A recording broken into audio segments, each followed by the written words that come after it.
L'Àvia s'ha emportat la victòria per la mínima al camp de la Gramenet. Els gramanencs han disposat de múltiples ocasions per marcar la primera part, però els ha faltat encert. Fins i tot han reclamat un penal abans d'arribar al descans. No sé si me llegaron en total en todo el partido, en cómputo son 3 veces, ni siquiera claras, y bueno, yo generé como 30. Imagínate lo que puede ser, digo, 30 situaciones, algunas de ellas muy claras y bueno, nos vamos sin nada, ¿no? La verdad que es bastante duro. Y bueno, a veces no entra y no se dan los resultados y no se dan, digo, pero no es por falta de trabajo, el trabajo se ve en el campo y se ve luego si entra la pelota o no. Es un punto que hoy la verdad que es lo que nos está faltando realmente.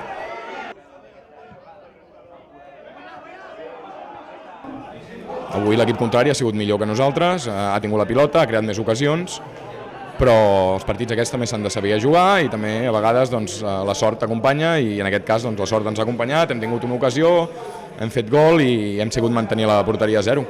Futbol a vegades és injust. A la represa el guió ha estat similar, la grama ha posat les ocasions més clares, però el gol per desequilibrar el partit l'ha fet l'Àvia. Els del Berguedà s'han avançat en un córner. Rafa ha rematat la centrada i, malgrat que hi ha dubtes sobre si la pilota sobrepassa la línia de gol o no, l'àrbitre Sergi Rigau i el seu assistent han concedit el gol que ha donat la victòria als avianencs. Amb aquest triomf, l'Àvia suma 5 jornades consecutives sense perdre i es situa 7è, mentre que la Gramenet segueix sense conèixer la victòria i continua cuer.